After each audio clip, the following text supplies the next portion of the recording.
We are live. Good evening, everybody. Tonight is Wednesday, November 29th. I hope everybody had... Someone's laptop's not muted. I'm sorry? Someone's laptop's not muted. Is it me? It's probably me. Yes. It's always you, Glenn. In order to mute me, I have to mute you. We're just gonna blame Glenn. No, just No. turn your Oh, volume. yeah. I've tried. Let me check, hold on. No, it's right there on the right. Yep. I'll shut this off. That didn't work either. Oh, there it goes. Yep, work. Nope, it's still doing it. Did you make me a co-host? No. I'm not sure if that affects anything. Okay, hold on. Go ahead. I was like looking at everybody's faces, it's awesome. It's like you wanna help, but there's too many You're like- cooks. It's Zoom took over my controls, that's why Can you shut your microphone off? I did. Check, check, check. Yeah. Am I'm muted. See, Yeah, if you go to speaker, and then just choose some something speaker else. that doesn't work. Not that one. Headphones, sure. Right. We don't care. Okay. But, can you hear me now? All right. Amy, can you hear me? But I can't hear you. Yes. Yep, okay. I There can we hear go. you. Perfect. Yay! We Success. We are a success. Amy, could you do me a favor? Just give me a test and say something, a sentence or two. I hope everybody had a great Thanksgiving last week. Perfect. That works. You too, Very good. Amy. You You too, too, Are Amy. we all set on your end? Perfect. Now we can fully get started tonight after we've gotten past our technical issues. But it's Thanksgiving. We've all had a lot to eat, so. So good evening, everybody. Wednesday night, November 29th, our master plan committee agenda for tonight. Meeting will be held in the municipal building, third floor training room, 355 East Central Street, today at 6:30. We're at 6:37. A note to residents, all citizens are welcome to attend public board and committee meetings in person. The meetings will also be live streamed by Franklin TV and shown on Comcast Channel 8 and Verizon 28.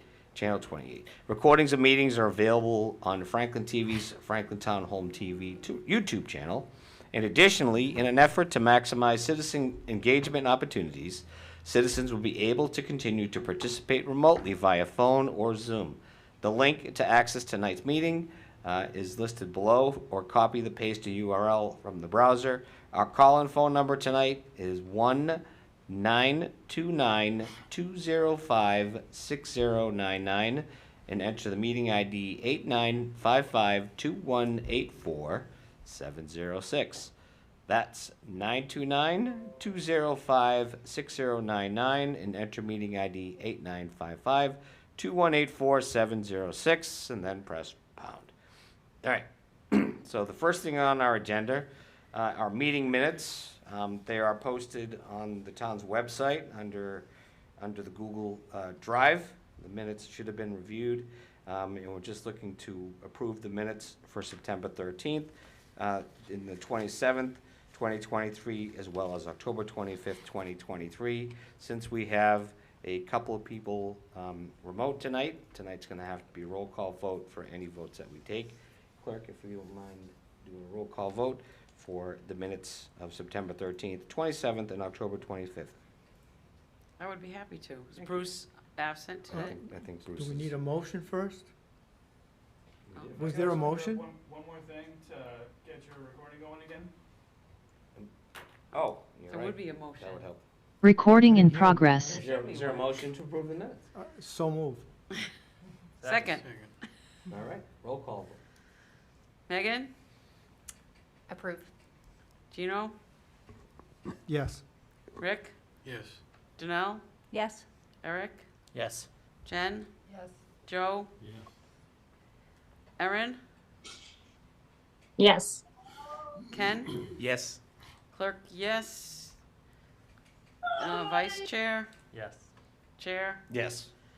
let's see, what's 1, 2, 3, 4, 5, 6, 7, 8, 10, 11, 12, 12 to 0 and 1 absent. Perfect. Thank you, clerk. I appreciate that. Second thing on our agenda for tonight are subcommittee updates. I'll take it first over to Ken in housing. We've got a meeting scheduled for December 6th, room 205, 5 p.m. December 6th at 5. Okay, and that's in room 205, correct? Room 205, yes, right here in lovely Franklin Town Hall. Perfect. Kobe, circulation? And Yeah, circulation met before this meeting, and we were waiting on, we typically meet before the meeting, so we were waiting on agreeing to these meeting dates before setting future ones. But we had a great meeting today, went through the data needs, and we look forward to that conversation. As far as the objectives go, how are you guys making out with getting objectives kind of reviewed and potentially changed? We went through all the objectives Okay. at a previous meeting. If there's a timeline at which we're supposed to be Just agreeing on new ones, or then that would be helpful guidance, but I don't. Yep, we're actually gonna talk about that tonight. Cool. Yep. All set?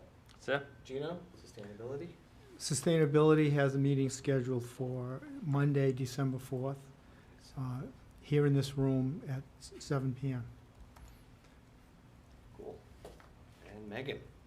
We met last night and finished up our natural, cultural, and historic resources objectives. And our next meeting is December 12th at 7 p.m. in 205, where we'll be starting to discuss our public outreach plans. Good. Forward, yeah. That's awesome. That actually segues great into what I just mentioned to Kobe in regards to getting into our public hearings, which we'll talk about shortly. Janelle, land use and zoning. How'd it go Monday? Yeah, so we just met Monday, and we reviewed the Beta and Barrett inventory and assessment report to sort of just gather our comments as a group. And we have on the books currently, but our next meeting is December 11th, but it needs to be rescheduled, unfortunately, and we couldn't come up with a great date on Monday, so I'll be sending out an email to the group. Okay. Might wind up being early January after the holiday when we started looking at schedules, but Okay. Understandable. With the Yeah. holidays coming up, it's kind of difficult. But the 11th doesn't work for everybody, so.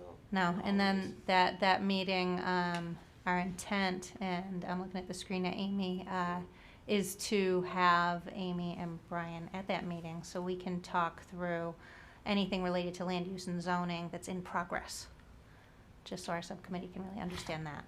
Okay. So, Amy, I'm going to gather dates from the group and then reach back out with you to get that next meeting. You okay with that, Amy? Yes, actually, we put together,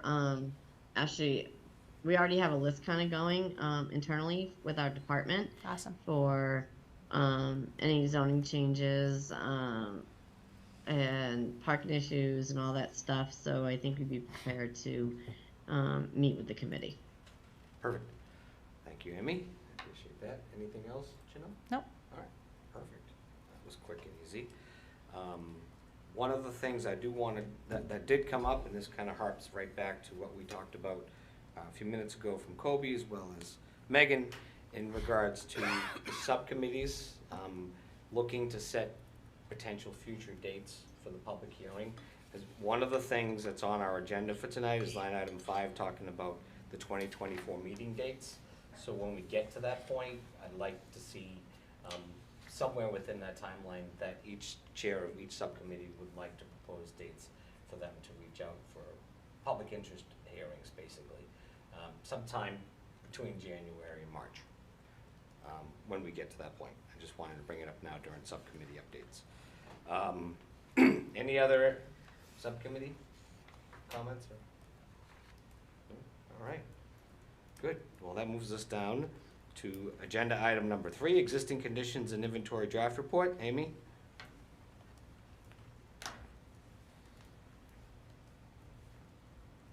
Thank you, Mr. Chairman. So everybody should have a copy of the report. It's been sent out electronically. I've had a couple people pick it up. Yep, by paper. If anybody else needs it by the book, let me know. We do have extra copies and we can hand them out. It's really important to go through that and make any edits. We're not looking to add a lot to it. I think we just want to make sure that the information in it matches up to how the town is, to our goals and objectives, and what the current conditions are in the town and the current resources are. I think this is a great start. We finally get to see something, and it's a big document. I already know that there's one map that needs to be updated. Actually, a lot of the maps are just pulled from our own GIS website, so we've learned that some of this stuff needs to be updated, which is great.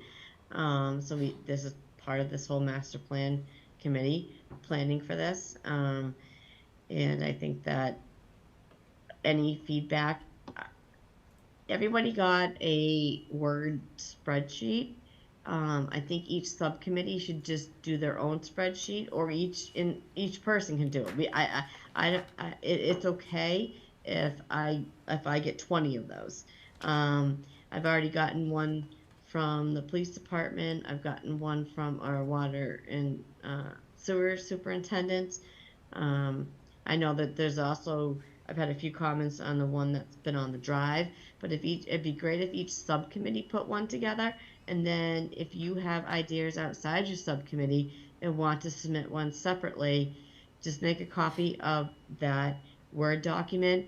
It just makes it a lot easier to redline it and make changes to the INA plan when we go through it, to keep it consistent in that kind of format. I know I'll be hearing from the library next week, hopefully senior center.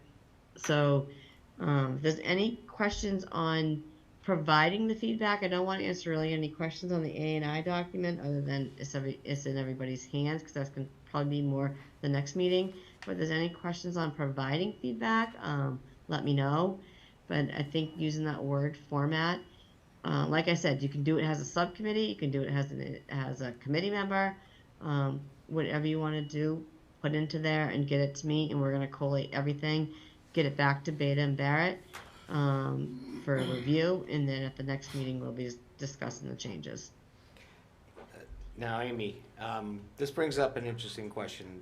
There's several questions in regards to the INA report, and especially in regards to making comments. And as we spoke earlier, you and I, with Beta and Barrett, one of the points that came up was that they were hoping to try to get as much feedback on the report that we may already have, so that they can start to prepare answers to some of our questions on the December 13th meeting when they do come.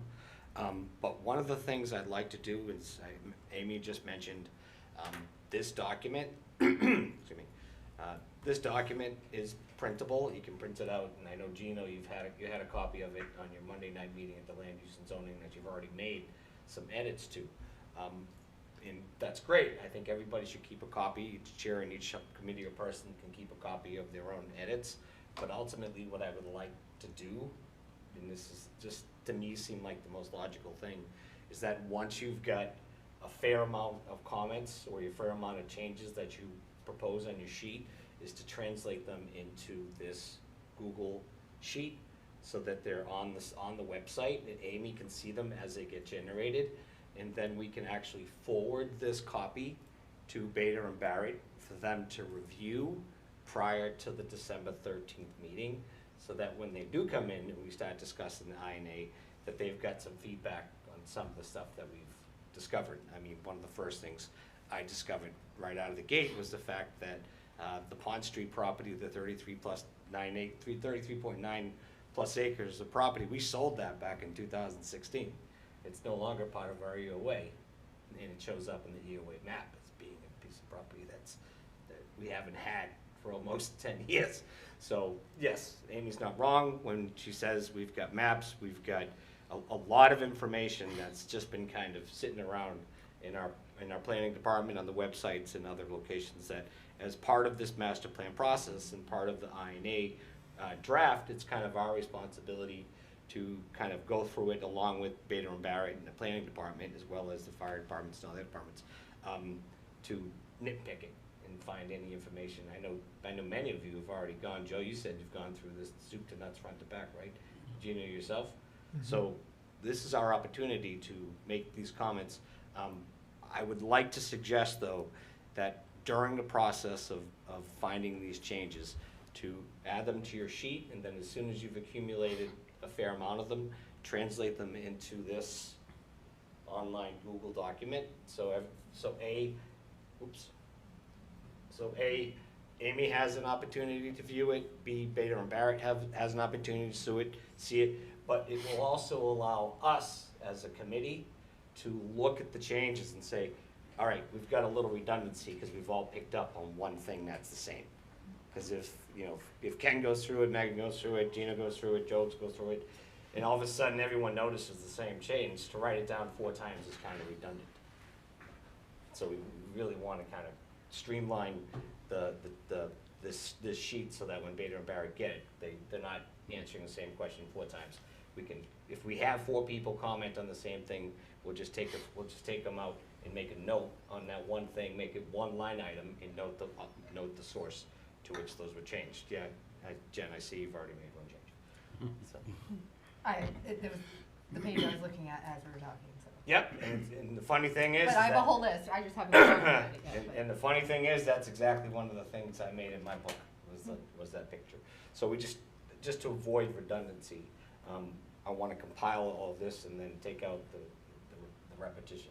More than likely, we're all going to come up with something that's the same. Yep. So we're just talking about the facts, that's it? Yes. So, I mean, here's where I get stuck. It's called an inventory and an assessment. Yes. I don't see a lot of assessment here. Okay. And that's where I'm a little stuck, and that's where I get kind of in this vortex with myself.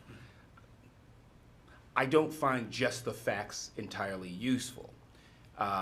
We were talking about this at an earlier meeting, and a suggestion was made that what we really need, especially when you start to look at these facts and then talk to people about usage, that we need to understand some basic things about deferred maintenance, looking forward in terms of those kinds of things that need to be done, decisions about actual physical space. But then there's this conversation that comes up about space usage and what the program is in the space, that I think carries certainly a bit of nuance, but it gives you a better sense of how to make decisions about the places, spaces, and things we're talking about. For example, you talk to a battalion commander with the fire department, and you find out that a large part of how they are called is really not to fight fires, but to do rescue, to do healthcare, quite frankly, to do a whole host of things that aren't your traditional fire department stuff that I grew up knowing or thinking that's what the fire department did. But you just don't see that reflected anywhere in the inventory and assessment, so that you can make some decisions, so that you're not creating a fire department in 10 years that's the fire department that we've had for the last 200 years. So that's where I'm stuck. If it's just facts, that's the easy part. But when are we going to do an assessment, like a real assessment? I follow you. And then some of these things call for conversations about future. Take the library, for example. Boy, I hope in 10 years the library is not the same library that we have right now, not just from a physical sense, but from a reform sense in terms of what information and technology are going to be in the next 10 years. So that's where I'm stuck, and I need some direction. Amy? Sure. Thank you, Mr. Chairman.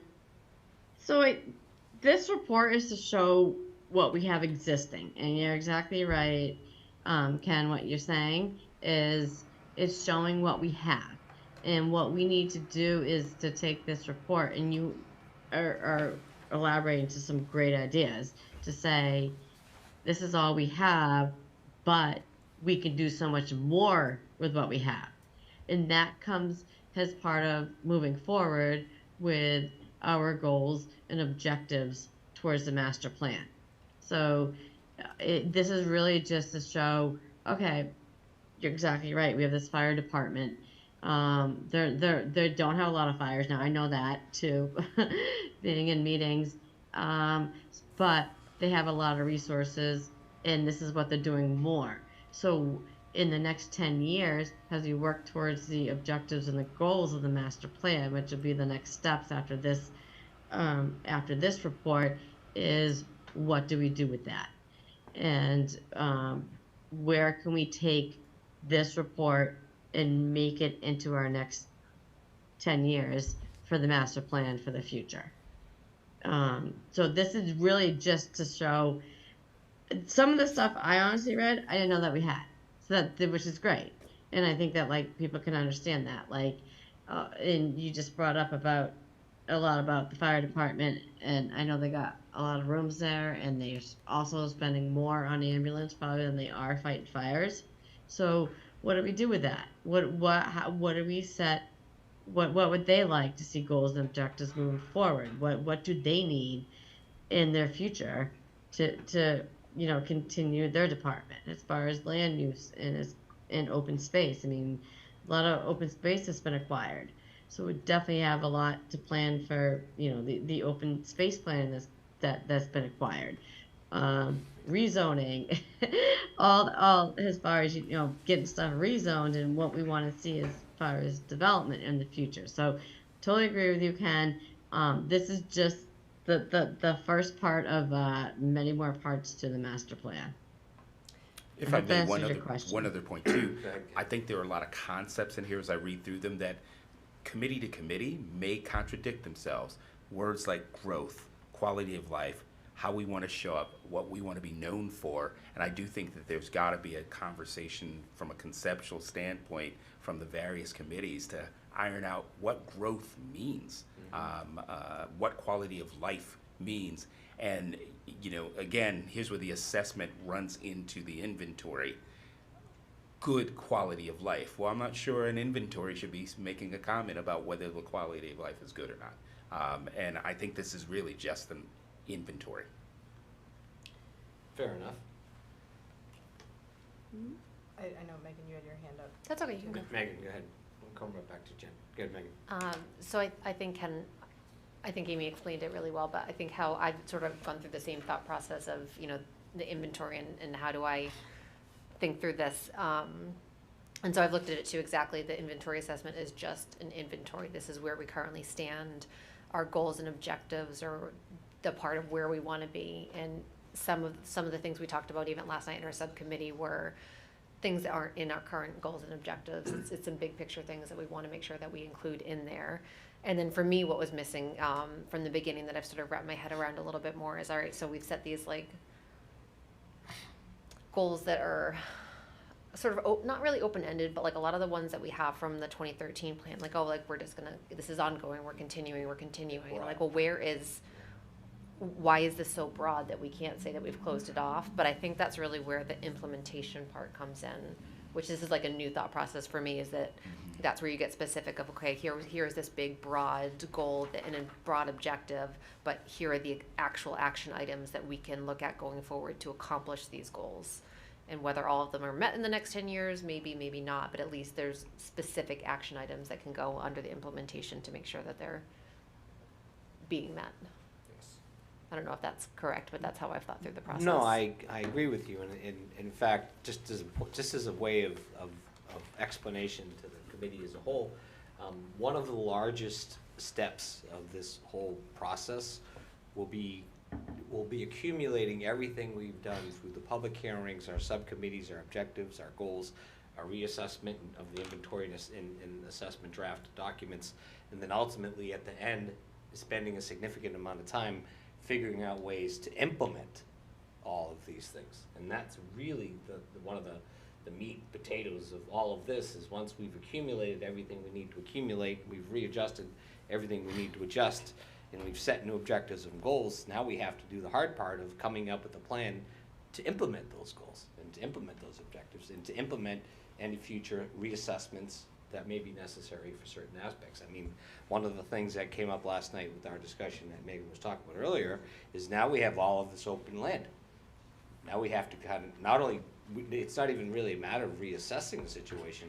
It's really just kind of coming up with making an assessment as to what we ultimately want to use all of this open space for. So yeah, it's reassessing the fire department, it's coming up with new assessments for new and open land. But that's, a lot of that's going to come out of what we set for goals and objectives for each subcommittee, and ultimately what we're going to do when we get to the implementation portion of it. And that's gonna be the trickiest part of this whole thing. Jen, you all set, Megan? Yes, thank you. Jen? When I initially reviewed the document, it's primarily about, sort of land use or subcommittee focused topics, but then as I went further, and had my architect hat on, looking at the assessment of town buildings and facilities, I have a lot of questions about how these facilities are rated, and it's sort of building on a bit what Ken, I'm looking right at you. What Ken said is, well, what's the program, what's the functional need, what are, these buildings are all rated satisfactory, but based on what? Is it the facade satisfactory? Is it meeting programmatic needs? Is the amount of square footage and capacity satisfactory? Does the roof need to be replaced? Are there deferred, like, all it says is the condition and functionality of these facilities is based on factors like maintenance efforts, funding allocations, and community initiatives. So are these purely subjective analysis, or how were these Were you facilities listening? assessed? I'm not on your committee, subcommittee, I don't know, But maybe I should be. you But might have been listening. Oh, That's what I no, I wasn't, but I guess great minds think alike. But, and then even the schools, the school assessment, the school, it ties back to the town's, master plan for the schools, but that assessment in and of itself is based significantly on capacity and ability to deliver education, and less so about the buildings themselves, the facilities themselves. And so how are we going to determine what the needs are for the future of these town facilities, town-funded facilities, the future of these facilities and the needs, based on what? Based on what data? And if this is a consultant hired to do inventory and assessment, to me, this just feels very, like, almost superficial, to a point where it's just data gathering and collection and then putting it all in one document, like data that already exists, versus additional assessment and analysis. And I don't mean to be hypercritical, and maybe their scope doesn't include that, but it feels like we should at least have data to be able to make decisions as a committee that is determining or setting a path forward for the future of the town. I don't feel prepared to make decisions based on subjective satisfactory or unsatisfactory notes. Maybe I'm missing something very, very significant here, but anyway, that's just my 2 cents. All set? Yeah. Cool. Yeah, so that was the conversation that we had in our group, particularly around the services and facilities. We thought that we were lacking a lot in data and specificity of assessment. They opted for the thumbs up, thumbs down model, which was not super helpful. And my real question to Amy is, I mean, we plan to put together a pretty extensive list of data that we'd like to see included, most of which I'll be able to link to and say, this exists, can we just put it in? But how much can we ask them to be better and give us more?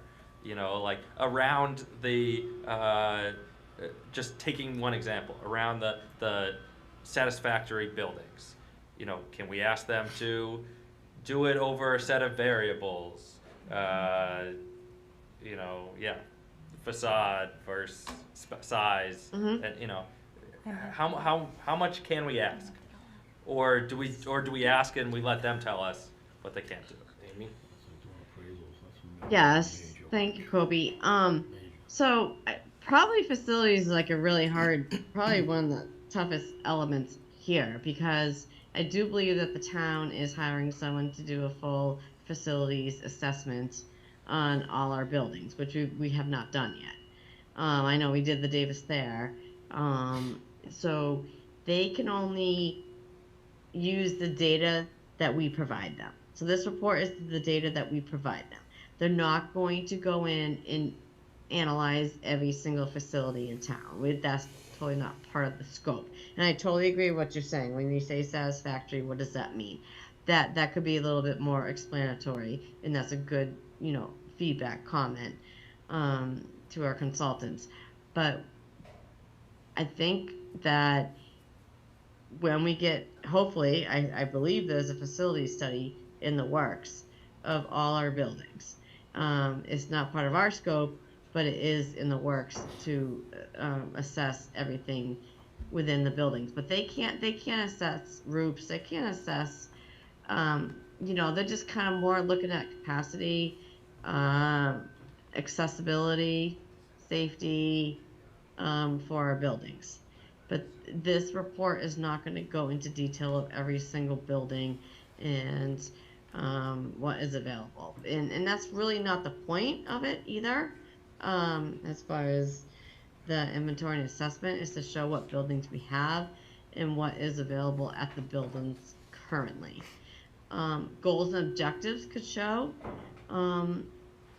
like you said, Kobe, you have a lot of ideas, and Jen, you do too, about improvements, and those could definitely go in the goals and objectives when we get to that point of these facilities. So, but they're not, they're not construction people to go out there and go analyze every single little part of the building, but it's more of the accessibility, the safety, the capacity, what they can be used for. I hope that answers your question. Yeah, I think that's helpful. I mean, I think how I'm thinking about it is I'm not going to hold back on my comments and my sort of data requests and let them say we don't have that doesn't exist at time of gathering. And then our goals or our objectives might end up being, well, we should go out and find that data. Yes, exactly. That is actually one of the points that came up in our subcommittee was that same thing, was it's like we actually have to set new goals that we don't have any data for, and just make that as kind of one of our objectives is to make it, right, is to gather data and to gather, we were talking about districts, historical districts, and establishing historical districts that don't yet exist. Yeah. So there's really very little to go off of until we actually come up with setting those goals. That's going to fall under that particular area. Janelle? A question and then comments on the report. Yes. So the question is, what is the time frame for the town facilities assessment? Amy? If you... So I don't have that. Actually, I just wrote it down to find out, but I do believe that they were going to hire an outside firm to do an assessment. It's been kind of ongoing, so I don't have an answer to that. Could you do me a favor, Amy, as part of Janelle's request, see what we can do to find that out by the next meeting? So we... Yes. Okay. Yep. Thank you. I got it written down. Perfect. I will do. What was your Okay, comment? and then in this report, every section has a subsection within it called existing conditions and trends.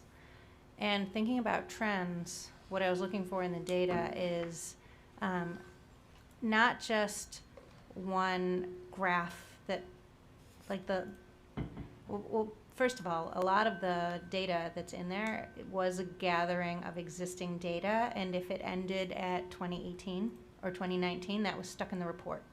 So there's a lot of data in here that was not brought up to today. And I think to be used as a real basis of our existing inventory, it should be brought up to today. Correct. So that's one comment. The trends idea is it would be great to see if there's a graph of or a table of data, and do we have this data for the last 10 years, and is there some trend? Is it going in a direction or not? And that would be helpful to see. And as Kobe said, I believe a lot of this exists. It just needs to be shown that way and not just whatever the latest 2019 table shows. And then the other comment on trends is, how does this data compare to our neighbors or other towns in Massachusetts? So benchmarking. Then that can see, that's another way you think about trends, right? So if Franklin's population in this area, or percentage of industrial, or certain spending in certain areas, if these things are going up over the last 10 years, and compared to our towns, our close towns, that's going down, what does that mean? How does that help us plan going forward? It feels like that's something that should be in the 2023 inventory, and our existing condition and trend. I agree. Amy, as far as much of the data that she's talking about, So I was listening. So what, I guess I'm saying, like, what kind of trends and what kind of data there's only so much data we can get that's definitely not 2023. I mean, we just got the 2020 census. And if you read the housing, actually, I know there's a lot of questions at the last meeting, is where are we at for the SHI, and that was, now we're at 10.89%. And that was off the 2020 census that came out in July 2023. So when you think of data, they took the 2020 census and they gave us that data in July of 2023. So I'm just looking for what specific trends and data that you'd like to see, or have them maybe look at in the future. I mean, even on that exact point, it might be interesting to see how that percentage has fluctuated since the last master plan, and then also what the percentage is for our regional area. That data exists, and it would just be helpful. It's context to inform goals and objectives going forward. That's Well, so let master Amy plans are. Oh, Mr. Chairman, No. do you mind? Go ahead. You want to go ahead? No, go ahead, Amy. Finish your thought. Okay, thank you. The master plan is specific to the town, though. We do have to focus on our town. We're one of the largest towns in this whole entire area. I sit in the regional planning meetings, and a lot of people have the board of selectmen, and they're anywhere from 10 to maybe 18,000 people. This is for specifically Franklin. It's not to compare us to, I think, a lot of the other towns, which I deal with this a lot when I sit in my regional planning meetings. But definitely I understand what you're saying, Janelle, about getting more data. It's hard to come by the state to get the most up-to-date stuff. I mean, they have the most up-to-date stuff, but they only do censuses so much here and there. So that's kind of what we're dealing with to gather the data. Mm-hmm. But if there are specific other trends that you specifically want to see, I could definitely go look into that. Okay. Kobe, you had another comment? You all set, Janelle? I'm sorry. Yep. Thank you. It was more to name that we identified many of those, and I'm going to be putting them in the comments, and I would encourage everyone, to name what it is that you would like to see and be as specific as possible, and let them respond. But I am nervous that they're going to opt not to do work that I think should have already been done around some of that stuff. Like, I don't want it to come across as like, oh, here's all this extra work that you need to do. But a lot of it just should have already been done, especially around some of those, again, data that exists that just wasn't up to date, or data that would have been helpful if presented in relation to other towns, in relation to overtime, as a bar chart instead of just a list of numbers. Right. Yeah, so I'll put this all in and I'll be as specific as possible and encourage everyone else to as well. Thank you. Amy, sorry, Gino, just want to finish my thought. Sorry, Gino. Amy, one of the glaring things that really kind of pops up here is the obvious one, the first one I posted about the EOA on Pond Street, the 33+ acres that we haven't owned for almost 10 years now. You know, it's been 8 years. And this is data, this is information that Bader and Barrett are being given because we ourselves on the town end of things haven't really gone out of our way to update much of this information. And I guess my curious question is why? You know, why is something as glaring as this make it into an assessment report when it's almost so glaringly obvious that this was just not true? This is information that's been false for well over 8 years.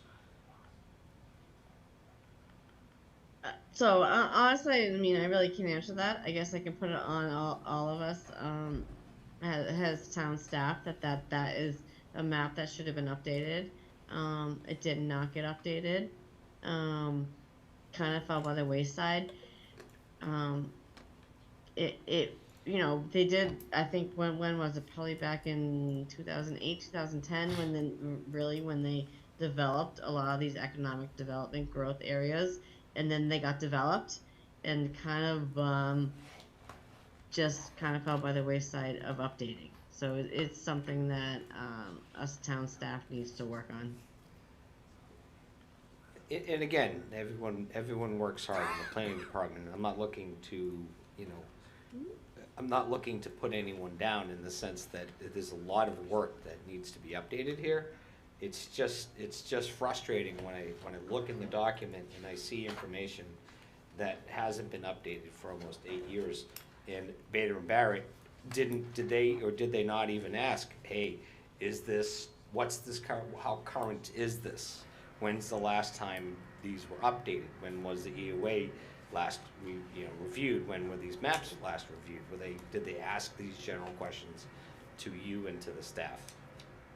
Or did they just take it for what it was worth, I guess? Kind of both. So they had given us a huge list. I mean, like a 4-page list of all the information that they wanted. I mean, from every single element, when they were evaluating this, all the people that they wanted, you know, to talk to, and a lot of it we referred to the website, what we had on the website. A lot of it we referred to, you know, interviewing with people. We gave them a lot of the documents we have, like a housing plan, the open space plan, the last master plan.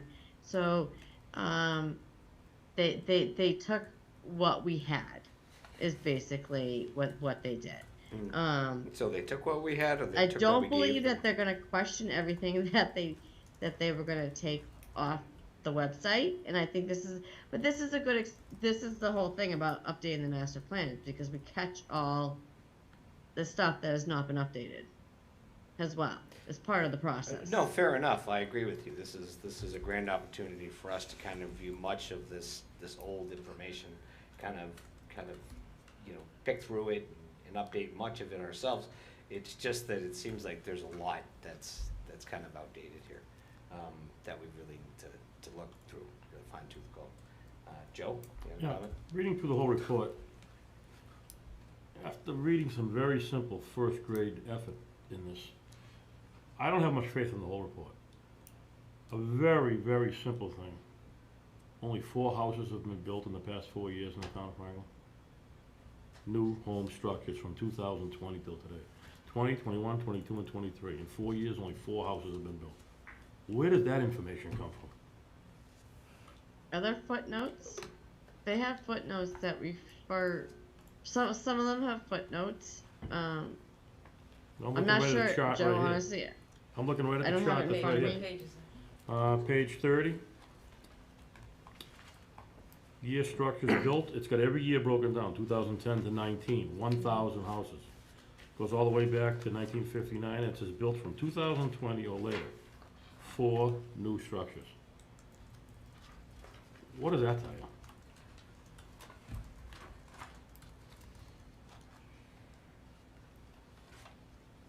Pages there? Page 30. Within many years, built after 2020. Right, so that's 4 years, 20, 21, 22, 23 is 4 years. Only 4 new homes built in Franklin in 4 years. So it starts to make me think, how much more do I want to believe and not believe in this? I mean, that's 101 stuff, the simplest. Don't you just call the building department and say, can you tell me how many building permits have been pulled on homes since 2020? It's a valid question, Amy. Is there a footnote to where they did talk, like, with the assessors and the building department? If they say new home, are they referring to a single family? Because that's possible. They may not be referring to, like, Well, let's say, multifamily. whether it be structures or single-family homes or multifamily, 4 is not the number. What is the number? It's a lot more than 4. Definitely more than 4. Yeah, what is the number? Exactly, that's what I wanna know. What is the true number? That's what I'm depending on this report to make decisions in the future. Glenn, it does say down here, the source is the American Community Survey 2021 from the US Census Bureau. But then that should be made clear that this data is not from 2020 or later, it's through this 2021, but still 4 cannot be correct from 2020 to 2021. Just one of the things they caught. No, I One a understand. minute. And I guess my simple I mean- response is let's note that. Oh, of So course.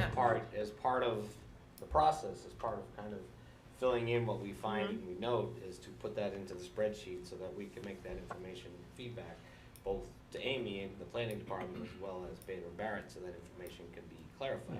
There's been I mean, Joe, you're not subdivisions wrong. I mean, I know there's been more than 4 Yeah. houses built built. since 2000. It's I mean, just, there's been it's just a matter subdivisions of, built, multifamily, Yeah. there's all kinds of structures been built, so yeah. it just, Do I think, Yeah. from 2020 or later, sorry, I'm looking at it now, 4? Yes. There's been improvements. This does not include, like, improving a house, additions, multifamily. just new structures. I'm not really sure. But you have to Just go the on, residential structures built. It and there's specifies also around. Town of Franklin Housing Production Plan that they've referred to. Right. So they do have a lot of footnotes where they did gather their information from. Yes, it's not 2023 data because we have our housing production plan done last year. Could it be that they're just referring to 2020? I think is what is. No, it says 2020. I know they wrote it later. Or later. Just kind of wondering. They Yeah. wrote 4 too. I think this Yeah. whole conversation just validates that there needs to be some clarity. Thank you. Right. And That's- what, that's the way what to say is it. publicly gonna go out to be information that, yeah, there are footnotes, but the general, anybody reading this should be clear of what definitions are, what the data is, like the years that it's covering, actual versus predicted. Right, and this again is our first bite. Correct. It may be just a typo. I mean, if you Folks. look at the other numbers below it, This and is. they're not even close this- to that number. This Yeah. is certainly not anywhere near being a final document. And it's gonna take us as a committee to help fine tune that. Gina? Yes, I was just gonna say, another example, in the sustainability section, they talk about Franklin being a green community since 2016, and reducing the energy usage by 12.5% by 2020. And the information is readily available for FY 2023. In fact, the Green Communities Annual Report is due this Friday. It has that data in it. I don't know if it's been submitted yet, but I was going to ask for a copy of that for our subcommittee, but that's probably another document that could be not the whole document, but the chart that shows the energy usage by year since Franklin became a green community Mhm. could be added to that sustainability section. Oh, that's a fair point. Amy? Yeah, we don't want to add too much more to the document. I agree with making corrections to the document. What we can update is not part of our scope to keep with the trends. And I totally agree with you, Gino, that I know something's coming out now, but we can't keep following what's gonna come out. You kinda have to settle this document, make the corrections, give the advice of the corrections that we see needed. But we can use all this advice, everyone's that has mentioned tonight, and everyone has talked about, that's definitely in part of the master plan, in the future of the objectives and the goals, and moving forward with the master plan. The inventory assessment, they can really only use what's like the current document. So, I mean, I can talk with them, it's not in their scope to keep following trends every week, but they can definitely, we want the feedback. I mean, definitely want to see the spread, the Word documents filled out so we can keep updating it. Right. So it's safe to assume, Amy, that after the December 13th meeting that we have at Bader and Barrett, and we come back with our feedback, and they have as many answers as they can give us then, that we can expect, hopefully, say by January, prior to going into our scheduled first public hearing in, say, February, that they'll be able to gather much of that response for us. Is that a valid expectation of them? Yes, it is. Okay. It is. So I was kind of hoping with our, sorry, I'm looking at the, I'm kind of hoping with the first January, well, I know we haven't gone into dates We're yet, gonna so get I'm to just, dates.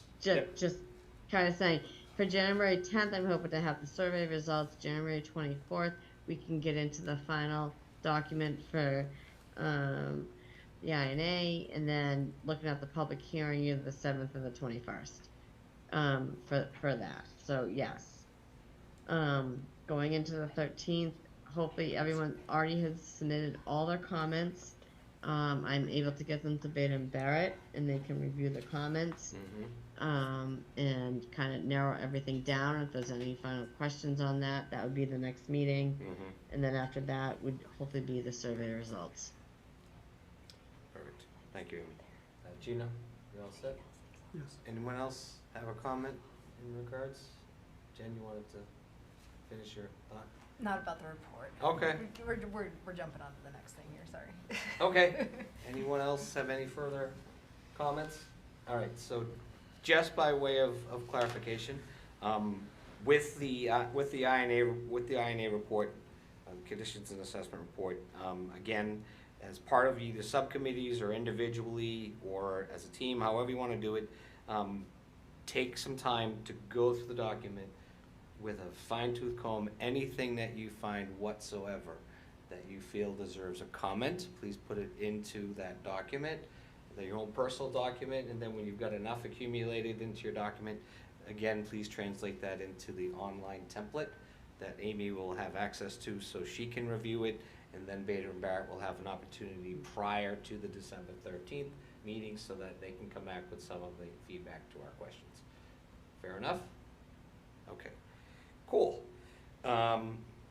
It is a lot, no doubt about it, but it's good to have something, even if it's, as Joe put it, first gradish. Tabling and outreach for the survey. Amy? Sure. So yeah, good news. Thank you, Erin, for putting everything together for that flyer. That was awesome. I actually was able to have DPW print up some large poster boards. Today I brought them over to the library, the senior center. I also printed out a whole bunch of flyers that I dropped off there as well. They're all over the town hall. I've shared it with, it should be all over social media as well for the town websites. I shared it with each of the committee members, so hopefully if you want to post it on your whatever social media platform you have. Let me see if I can see. I know as of earlier today I had 151 responses, but I can see if I got more now while I speak about it. So it's out there, and let's see, I got 232 responses. So it's out there. Our plan right now, we had talked about doing 30 days, which is kind of bring us around Christmas time. I think that I think talking with a chairman today is just kind of let it go to the new year. After the new year, we'll close it out. We're going to keep throwing plugs out there on social media through the town websites and our town media in the next week or two, to keep reminding people to fill out the survey. And then my plan is to get it on the January 10th meeting for results. If anyone has any ideas or what they want to do with it. I know it's getting tough with the holidays coming up. To the chair, quick question. Go ahead, Rick. Do we have a goal of the amount of responses we're trying to get? As we can. Well, that's a lofty goal. It is. It is I mean, if one we- of we the get 1,000. comments that came up, and Amy just reflected on it herself just a minute ago. We had a discussion this morning myself with Amy and Dana and Barrett about leaving the survey up through the duration of the year, simply because it's the holidays, and it's particularly difficult to get a lot of responses from people when they're busy with the holidays and stuff like that too. I think in one of the I'm hoping I have no matrix to work off of, but the 232 responses we had this week, a lot of that had to do, I hope, with the fact that I posted the survey on every possible location on Facebook I could think of. But the problem with Facebook and Twitter and all of these social media forums is that they're like ticker tapes. Once I put it up, it doesn't regurgitate itself. It doesn't come back up and say, hey, I'm still here for you to take the survey. I have to keep doing it, posting it, reposting it, and reposting it. This is going to kind of become one of our responsibilities as a committee to put this survey out in people's faces. I know Steve's posted it on Franklin Matters with the flyer, and you posted the survey as well, correct, Steve? The flyer is scheduled. The survey, when it came out, and I saw you posted it on the weekend, it was either in Sunday or Monday mornings, whatever the day after you did it. Yep. So, and I will schedule those. That was the question I asked you earlier via email in terms of when is the end date, so I can then schedule out on a regular basis the reminders before an end date. That's a good question. I'm going to answer that question in just a second. Amy, how much time do we need to correlate the data once the survey is complete? So you said, Amy, you're thinking January 10th for the results. How long is 10 days, 7 days? What's enough time to kind of because I know again it's the new year, so the first week coming back might be a little bit of a challenge for people to get back in the swing of things after the holidays. What's going to be enough time after the survey is closed to correlate this information? Well, I think Kobe could even answer that question. The data it correlates itself every day. Oh. It gives you grids every day, as I believe, because I did look into it a little bit about. I could go in there right now, and you can do grids, you can do Excel, you can do that. So the data can be correlated. So if it's that efficient, would it be fair to allow it to say go to the 7th of January, 3 days prior to our date? I think I'd prefer. Kobe wants to talk. Okay, go ahead. Right. I think you're gonna want more time, right? Cleaning of data, there are gonna be obviously bad responses in there. And then certainly if we wanna do any cross-cutting of these demographics felt a certain way, I don't know, yeah. The download and production of charts, at least the basic input, that's easy. Yeah, a lot's already being done, but making it useful might take more time. So, I think I would cut it off for January 3rd. But as Kobe just said, whether it be a very, very rough draft to discuss on the 10th. Well, actually, we could still get it on the 10th. Hopefully that we could, I could at least get it out and kind of, slice and dice it by the 10th. But I would definitely cut it off by the 3rd. all right, third sounds reasonable. Jen, you had a comment? Just, I guess a question maybe to Amy through the chair. so I wasn't on any social media stuff. So the way that I knew that the survey was live is that I got the automatically populated email from the town today at 11:35 a.m.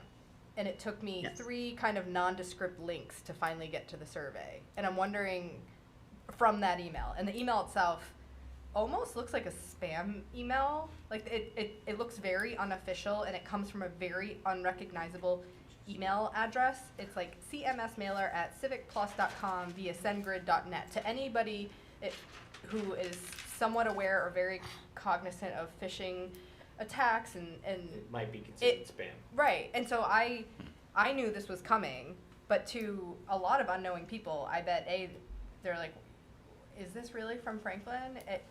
You know, if you look at the form of the email, hopefully everyone got it.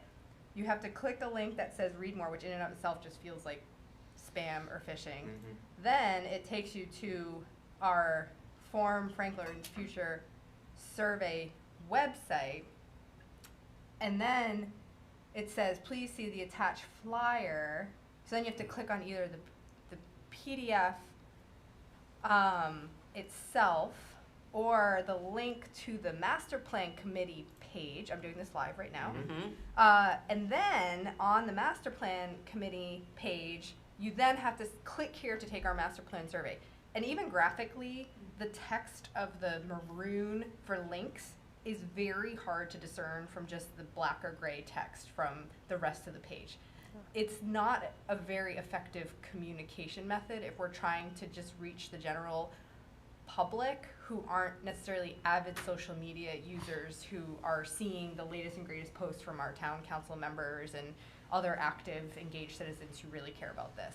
So I would highly recommend that we get our comm staff or whoever's in charge of this actual email distribution list and follow up and graphic quality and ease of getting to the actual survey itself through email, like as soon as possible, to clarify that this is legit and to encourage the excitement around it. Maybe, I don't know, I was really kind of unpleasantly surprised with how difficult it was today to even get to the survey, as probably one of the 100 people in this town who are very aware of what's going on.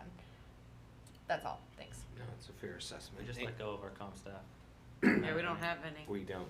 Wish we did. Amy, who sends out that email? Just out of curiosity. So, yeah, how it was is that right now it's in the town administrator's office. Okay. That did it. So I sent the brochure up there. I did see, I am on, you know, obviously I sign up for anything that goes out.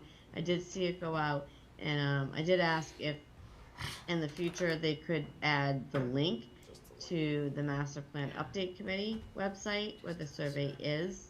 And Yeah, like you survey. should go from the Send email, that. just get to the survey. The survey, right. Yeah, like So- you shouldn't have to Into go the through survey. 4 pages. So Amy, I It's- think, I think. They, with the- yeah, we can do that. Okay. And can we somehow make it seem like it's coming from a legitimate email source, that people are familiar with the email address? Because that's like phishing attack 101. If you don't recognize the email address You delete itself it. that it's coming from, people are gonna be hesitant to click on any link.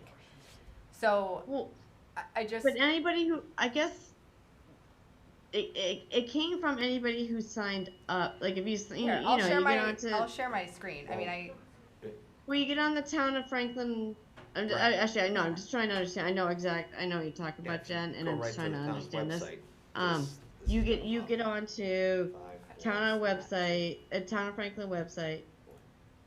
this- Come on. Don't make can it I, louder. can I just share my, can I share Yeah, my I screen? can't see. I can't, Glenn. You're like The your address screen's that white. the mail Yep. is email's coming from is different. Yeah. I need to be allowed to share my screen. I need this anyway because I wanted to talk about Maptionaire tonight, which I thought was going to be on the agenda, but Mhm. maybe it's part of this conversation. Let me know when I'm able to share. Oh, Erin's got her hand up. Erin, I bet you have a lot to say about this. But the screen sharing is disabled. So maybe Erin can talk while What's we're that? waiting for Yeah, that. Can you let her share her screen? Yeah, I mean, Amy I'm wanted just to share? thinking of outside of the town sending out to anybody who has subscribed, whether we ever utilize, you know, connections at the rec department or in any other groups in town who have very large, community databases, whether that's something that they would ever share because it's relevant to them. It's relevant to their buildings and their programming. Would they share it? So from the perspective of trying to reach more people than perhaps those who have happened upon the town website and signed up for these specific notifications, we should think about those kind of options.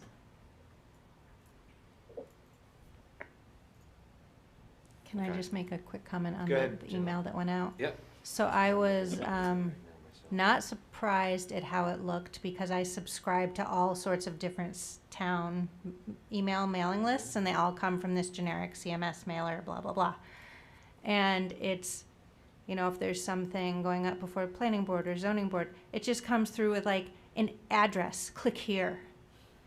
And It does. and that is our format of communication. That's like our highest level of communication. Thank goodness we have Franklin Matters, because Yes. like that is the communication with the community from the town.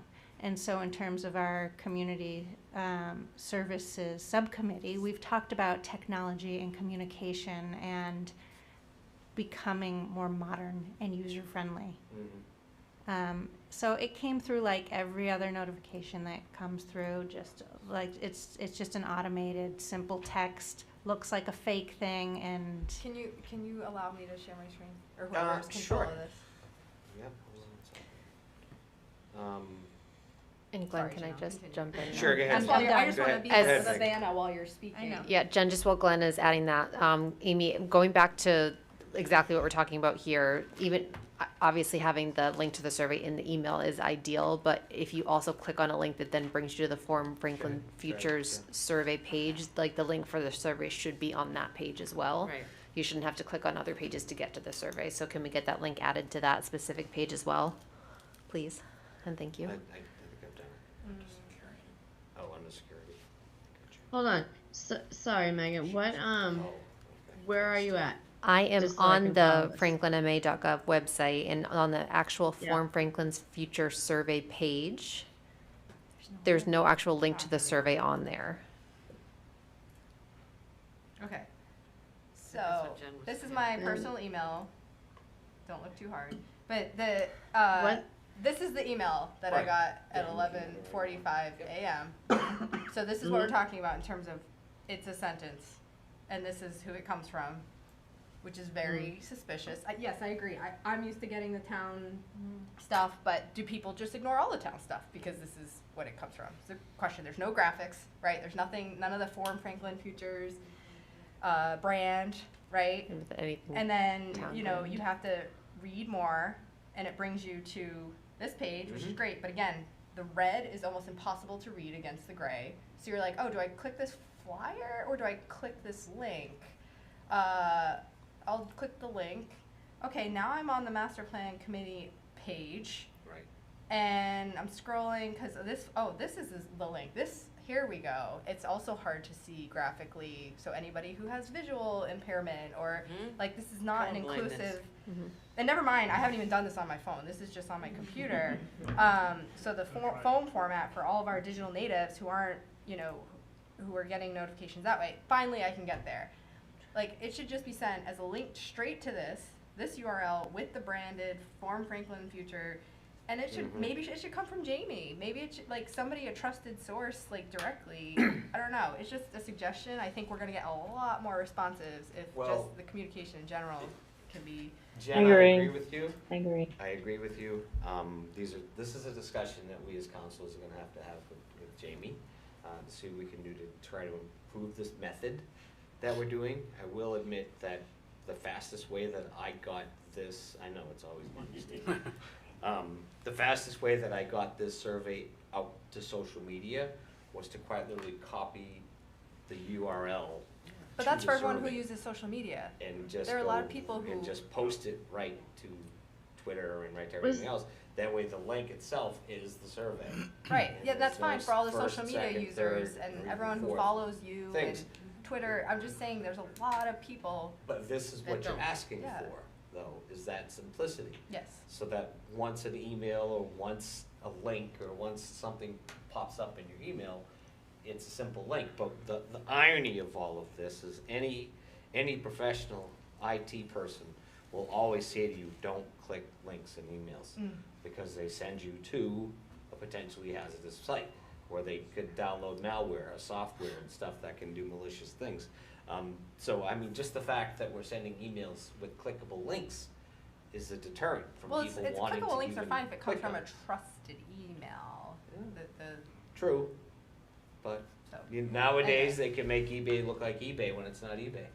You know, and it's, Well, I'm and not that's gonna what's call that. in Amazon, for that matters, so I agree with you in a sense that when people look at these things, it may come across as suspicious, but to the point that you made, and that Megan made also, we get these emails from the town, so once we get them, we pretty much already know what to expect. So the goal here, I think, based on what the discussion is to try to somehow take and create a simple, one-click, here's the survey Yeah. type of method, so Yes. that when anyone does receive an email or tweet or whatever, that they're going directly to the survey.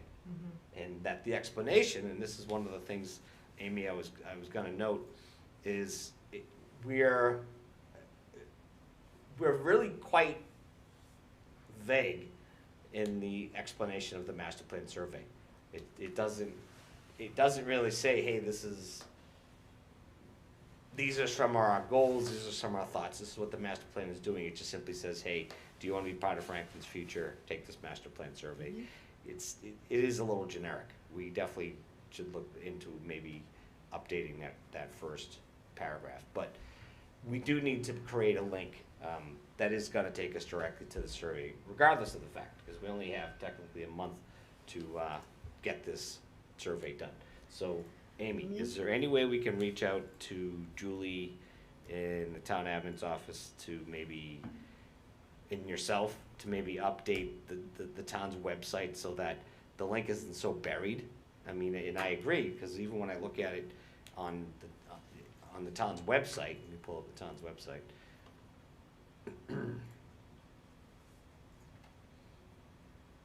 So I You're not guess wrong, we were. Jim, because even I looking at it on the internet, all of our links are really kind of hard to read.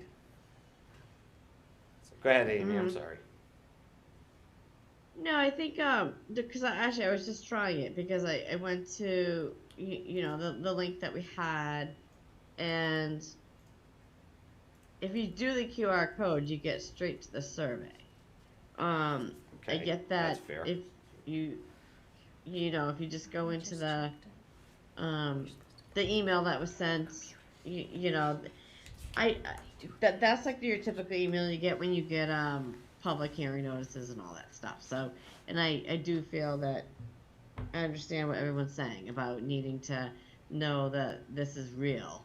You know, it's the survey, it's not just the public hearing notice that's coming for all the public hearings that we have. So I would definitely work with, you know, town staff to see how we can improve getting this out in a better method. Okay. How often can we, for lack of a better term, regurgitate the survey on the town's website? I know once it's up, the link, it shows up in the corner as kind of a blob, but it just sits there. How often can we kind of resend it out? Could we resend it out? As much as the committee would like to. Okay. I also don't. wanna be a They pain can in the keep ass. sending that link because they even asked me like, do you want to send it again on Friday? Do you Right. want to send it? And I said, What's well, our frequency? let's meet. Right, I said we were exactly. meeting tonight, so let's see. Well, before I jump to we could do Eric, it on a Steve, weekly do you have any basis. suggestions? I will do what I can. The only other piece that I think you probably, as a community of leaders in this effort, and I respect your effort totally, I support your effort totally, because I'm one of the ones that'll be living with the future that you're helping us devise. Yeah. Given the survey is out, and given the nature of the questions, I aborted my completion of the survey because of the lack of detail. And I'll give a couple of quick examples because I'm not going to take over the time. You've got a meeting and you've got a time schedule. The third question, I think, says rank 1 to 5. Doesn't tell you which 1 or 5 is high. 2 questions later, it then tells you rank 1 to 3, and it tells you 1 is high, 3 is low. Reverse them, please, or be more consistent. Then you start getting into some other categories of choices and rankings, and you can only choose 1 in a column, and yet some of them, you're hair nitpicking between some of the categories. Hence, I aborted my completion because, heaven forbid, you as a committee, if you don't spend time creating a rubric, and I think Kobe touched on it in terms of how are you going to score this to give yourself some action points, then this entire thing, communications aside, we as a community have funded this. This is our way of doing business. Unless you determine how you're going to use the answers, it's a waste of time because you're not going to get any valid info. 2 cents, sorry. I'd like to add another 2 cents, which is this looks like it's only accessible to English language speakers. No, it's a valid point.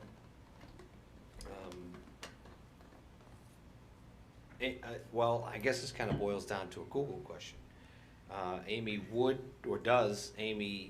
does Google provide the means to translate any of their surveys into? Go to the schools page, they have an option to make it available in multiple languages. Schools already do it, all it needs, town needs to talk to schools and do the same thing. Okay. Yeah, I believe that we would have to pay for it. We'd have to pay for it? I believe we would. I haven't looked into it, but I definitely can look into it.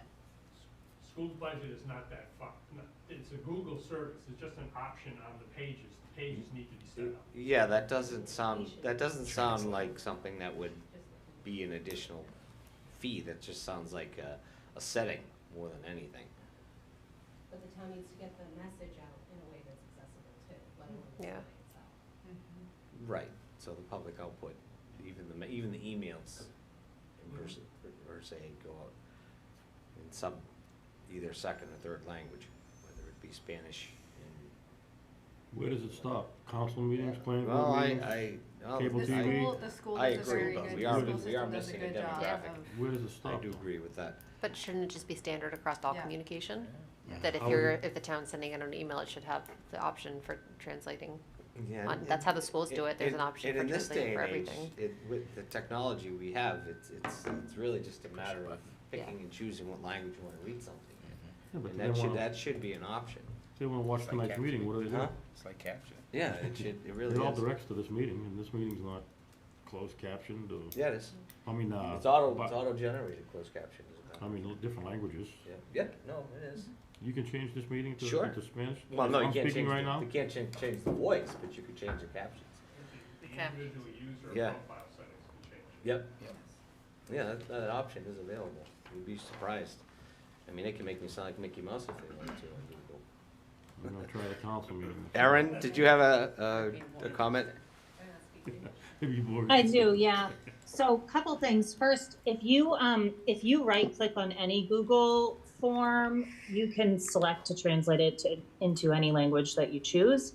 Obviously, you need to know that you can do that. So maybe we can edit the form and just add a little note that says if I mean, obviously that would then be in English too. So I don't know what the solution is, I guess, for that, but any Google form can be translated into whatever language that you choose if you right click on it in Google. My other comment, Amy, to you was for the QR code, that was intended for printed out flyers, for the signs at the library, all that kind of thing. I would love to remove the QR code for the website. People are on the website on their phone or on their computer. They can't scan a QR code.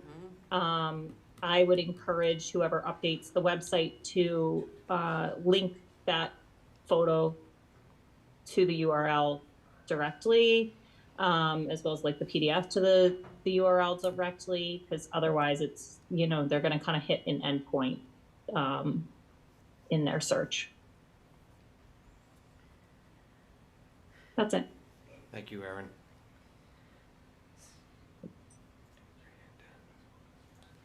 All right. Glenn, can I just, going back to, Hold on, Megan. I just sorry. haven't given Eric a chance to talk yet, so I want to go ahead, Eric. Yeah,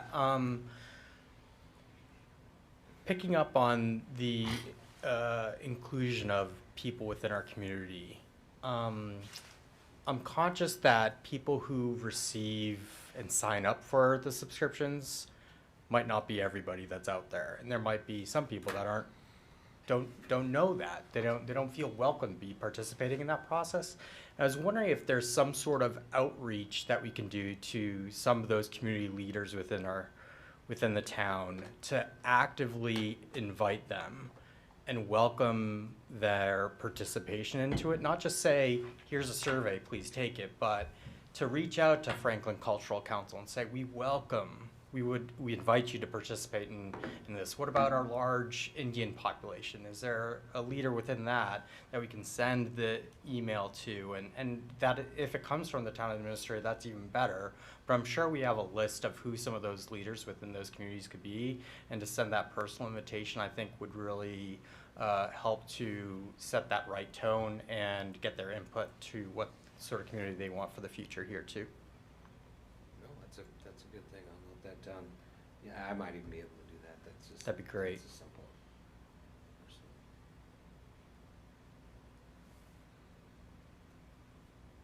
And again, it could be someone as like the executive director of the Franklin Downtown Partnership. It That's could be the cultural. Yeah, okay. Yeah, and then they can send it out to their networks that might not be signed up to all of our listservs as well. Yep. No, that's good. All right. I'm sorry, Megan. sorry, okay, you were out of my peripheral vision. So That's all right, no problem. Just going back to Rick's initial question about how many people we anticipate filling out the survey, just for some context, looking at our experience with open space and recreation. And I know that was a much smaller group trying to get out and disseminate the information about our survey, but we had about 800 participants that replied to that survey. So I'd ideally hope to see more for this one. Do we have a goal, I mean, a number that makes it statistically significant? I mean, do we need to be at 1,000 or 2,000 or? I mean, we should be tracking it so that if we get 2 weeks out and there's only 300 surveys, what are we doing it for? If we get like 5%, we'll be good. Well, yeah, that's 10%, probably a fair number, is 5%, if we're fortunate to get 5%. 5% of 34,000? Well, it shouldn't be that many. Well, Some no, of those are kids. we're not gonna get 34, our total population is 34,800. Right, a lot of those are kids. We only have approximately 29. We'll take it to registered voters. What's that, And it's 16? about 20, yeah. What did you say, Steve? 24,000. 24,000. So 1,200. So 5% of And that. we don't even get those people out to vote. Well, Hopefully they we don't can have get to them get out to up do a and go survey. anywhere I think after we gotta that. get more people to do the survey than they did vote this year. That'd be a good goal. So, that's probably going to happen. Okay, I hate to be rude, but we're kind of spinning the wheels here on this one, so we kind of have to move on. Amy, could you do me a favor and take the comments in regards to the survey that we spoke about tonight, particularly fixing some of the wording about the rankings? I think that's a valid point Steve has, where we kind of need to fix the consistency, and we need to fix the way it's worded so people understand that number 1 is higher, number 5 is lower, et cetera, just to add a little bit more clarity into those questions. Because that's a working document that can be changed fairly simply, correct? Right. Yes. So we can make those changes. In regards to reaching out to the town administration, up to Julie in the office, if you could chat with her and come up with some ideas as to how we can make it, make some means possible, so that when we do send out another communications to the town as a whole, that it's really just simple, it's just a simple link to click, instead of going through 4 or 5 different avenues to get to it. Yeah, I think I'll work with Erin on that one too, Okay. because she did a good recommendation about maybe taking the QR code off when we post it, right? Mm-hmm. Okay. Thank you. Anyone else have any more comments, Kobe? Just quickly, if you could throw one of our graphics as the header of the, like within the Google form, that'll invite people. Just change the color so it's like makes it a little more professional outside of the. Again, especially if we're gonna have people clicking directly in. Right. The other good thing about having the header change is then when you post the direct link to social media, that becomes the visual, Right. as opposed to a purple Google form that people see a lot. Mhm. It's a small thing, but It's it's a valid. quick upload button. So, like for instance, because what popped up, and I'll bring it up on my page here. I'm sorry, I'll have to jump off in 10 minutes, but. Yep, no, I that's should okay. be Hey, good, give me, so. oh, that's not gonna work, is it? No, I guess Oh, we yeah, you can't yeah, on we're, here. we're blocked, aren't we? All right, Yeah. well, never mind. The fact is that when I pulled up the link, as Kobe just mentioned, and I pasted the link to the social media link, it showed that it said master plan survey, and that was a direct link directly to that. That's ultimately what we want to try to accomplish. Go ahead. Which is Jen. a great segue if we're done to talk about potentially more inclusive, engaging, meaningful survey type that we could do with our town if we're ready to move on to a very quick example Yeah. before Amy has to hop off. I'm going to share my screen if that's okay. Yes, go Okay. ahead. Is this map Chenier? Yes. Okay, hold on. Oh, we're not there yet. Okay, Before you, alright. you can bring it up, but I just want to make a comment. Amy and I had a discussion. She had looked into the cost for map Chenier. Amy, correct me if I'm wrong. It's $4,500 for 3 surveys. It's $6,000 for 5 surveys. We don't really currently, as a committee and a department, have that kind of funding to put towards something like that. However, I did push that up to the town administrator's office to ask him what he thought of it. He hadn't actually heard of that particular one. His comment back to me was he thought it might even be better than what we currently have, and something they're going to investigate, because as far as being a one survey use for us, there's no real investment in spending that money if we're only gonna use 1 out of 3 surveys, unless, go ahead, Amy, I don't wanna speak for you. You made a comment about other departments potentially using it. No, I don't know anything about. All I did was I did share it with the GIS department because that's where it would be handled. They've never seen it before. They were impressed with it, but I don't know about any other departments needing this tool at this time. Right. But I've not had time to reach out to any other departments either. So, it's kind of up in the air. Okay, understood, and I mean, I can also create a survey that we could use if that's allowed, as an option.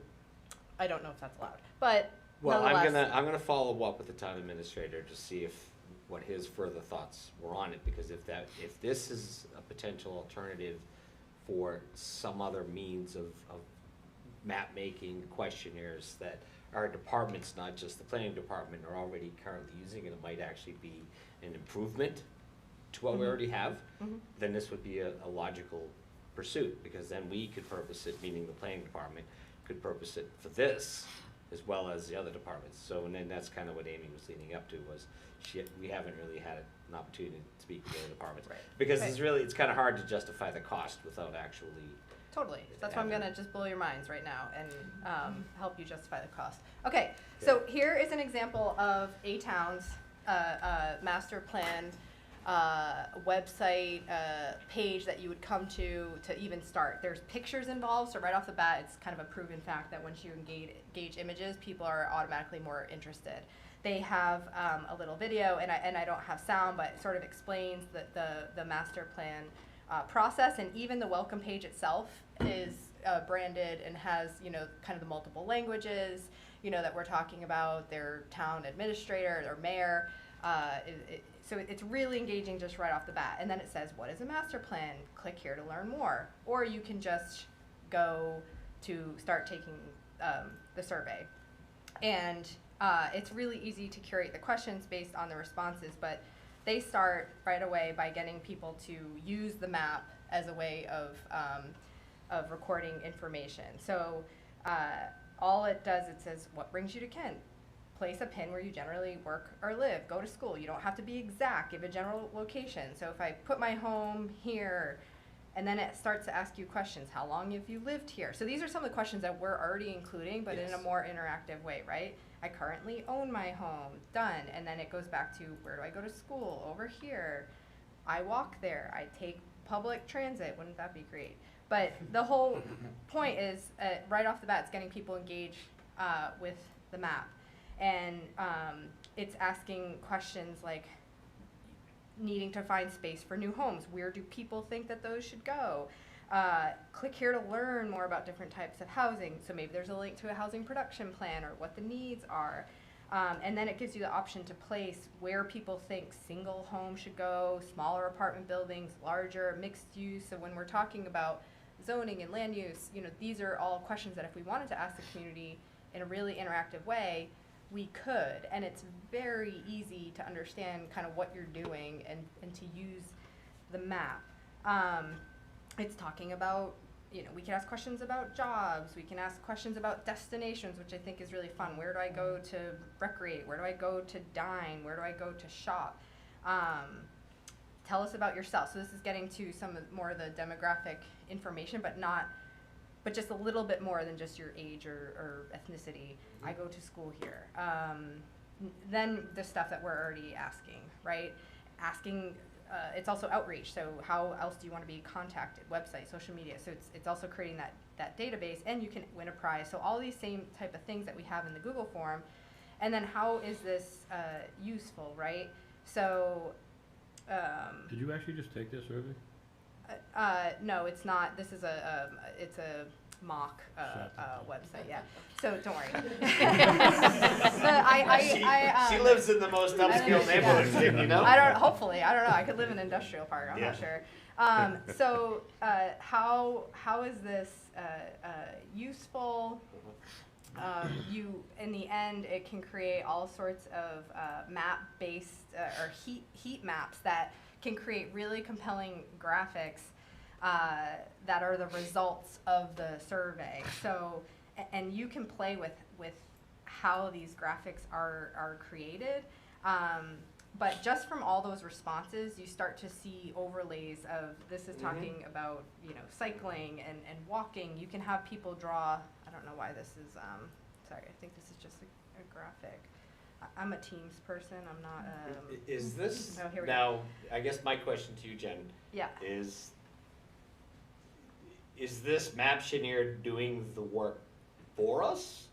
Or is that us doing the work using their software? It's using their software, but like the surveys through their software. You're basically paying for the software for the ability to create the survey and then use the results to create these graphics. So this is an example of how you can play with the graphics to make a meaningful summary of the results of the survey. To create sort of those heat maps using the responses that people placed on the map. And we do this by I mean my day job for doing institutional master plans all the time. And I'm trying to keep this quick because I want us to, I know Amy has to go. I think she left. Yeah, okay, so she's not interested. No. I'm kidding. She has family obligations. But these are just Minneapolis.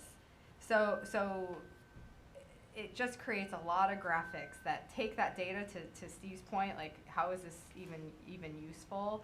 But in a way, sorry, how do I get rid of this? Like thing? one of the questions we could ask is, where would you draw the boundaries of a historic district? Right. And then we'd get, 1,000 polylines on the map like that. Yeah. Just to inform what the master plan Historic and puts. cultural resources, we could look at that as, okay, this is where people see this as one of the most historic regions or areas of the town. It's a different kind of survey, like it's more qualitative than quantitative, but it's definitely informative and engaging. Yeah, so this is the Minneapolis, like the city of Minneapolis master plan, but their report, which is thousands of pages long, you know, you get these graphics of all these dots that people place, and this is just, I don't even know what the content is of this or what it's saying, but it just shows really quickly, like if you imagine all of these survey takers, all of a sudden you get 20 dots over here and there's nothing over here, and it completely disproves or validates an assumption that we already had. That's the benefit to having these graphic results of a survey of saying, where's your favorite playground? Like you can take these Google form surveys, but the more people that you get hitting, you know, Nason Street now that it's new versus, I don't know, King Street, because it's Kind of like, you know, I could find out that most people actually get their cars repaired on East Central Street. instead of Sure, West if Central that's one of the Street. questions. What's your favorite mechanic? I don't know. I mean, that's, I don't know if Joe? that's necessary, but. Go ahead. I guess my question is on it. The survey is gonna be done by people that are living here today, not the people in the future or who wanna plan to be here in the future. So this will go 100% against what Kobe believes in. Where would you like to see housing? Would you like to see housing around all the downtown? And everybody says, no way. Put it on the outskirts. We don't want any more housing downtown. So that goes against everything Kobe's trying to get done. So, and nobody downtown is gonna want more housing around them, because they live there now, they love their homes, they love where they live, and they don't want any multi-housing or new housing put downtown. So they put arrows all on the outskirts. But the town wants more housing downtown to thrive the downtown. How are you gonna, so what is that survey gonna tell us if 300 people say we want housing on the outskirts of Franklin? How does that go, You can the limit. direction we're trying to, but that's what the survey is to tell us, But it's- what the future, Okay. what the people want in the future. Guys, I wanna Yeah, keep, yeah. I just wanna keep some cordiality here. please. Well, commercial, we Janelle? don't need any more commercial, You put it have it. all down the end of Washington Street, we don't need it anymore, there's too much traffic. Well, that's what's gonna come back, with the people who live here today, who are comfortable in their I'm gonna homes today. stop sharing my screen before my battery dies. Janelle? I'm sure there are a lot of people in Franklin that think a lot of different ways about where housing should be located, and a survey like this could help gather all those inputs, not just people who feel one way or the other, and then we could use that input to inform decision-making. There are, Jen, I think this is a great idea. I do, don't get me wrong, I think it's a great idea. Joe, you're not wrong. Janelle, you're not wrong. Jen, you're not wrong. And Kobe's not wrong. Because the one thing that everybody has to take into consideration, I think it's back to Rick's point and Eric's point, is even if we were to put these surveys together, are we reaching a large enough breadth of demographics from teenagers all the way up to those who are capable of taking the survey in their 70s, who are going to give us valid input into the questions that we pose them? Because if you were to ask somebody in their late teens, early 20s about where they would expect or hope to find housing, they might say downtown. If you were to ask somebody who's lived in the town of Franklin for 30, 40, 50 years, they're gonna be like, hell no, I don't want anybody downtown, because I don't wanna overpopulate the downtown. So it's really just a matter of an opinion based on demographics. And the only way we're ever going to get that kind of valid information is by having an extensive survey that multiple demographics and people have an opportunity to do. But the problem that we struggle with here is people like myself who are on the cusp of that generation of computers, who, anyone older than me, I don't mean to insult my mother because she's gotten quite savvy at these things, just don't typically jump into going on to Maptioneers and start clicking and placing and doing these things. They're more satisfied with the old-fashioned way of filling out forms and saying their opinions on things than they are about going along and interacting with things. So we're kind of restricting our demographics, let alone making certain that we would have it out available and interacted for a reasonable amount of time to actually get lucrative feedback. You can have that same map and ask the same questions in a physical format at the senior center, at the library, at town hall, and have it be engaging with those users who aren't comfortable using their phone or the library. And I think you could say the same thing about the Google Form survey as well, right? Or any survey. So I wouldn't necessarily say that's a limiting factor at all whatsoever. If anything, I would say it's an opportunity to reach more people. I'm Because all it's about the fun. I graphics. think it's Yeah. because it's I'm fun to do. I'm all about the interaction, I'm all about the graphics. I personally think it's a great idea, and I think a large percentage of people would. It's just I think that those who are a little bit more savvy, kind of tech savvy, a little bit more computer literate, are gonna love stuff like this, because they can just go on and click and point and answer questions.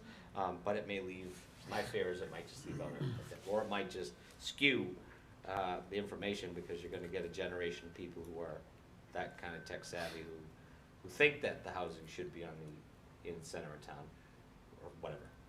If money wasn't an option, would you be in favor of it? Like you, would I be in favor of it? Yeah.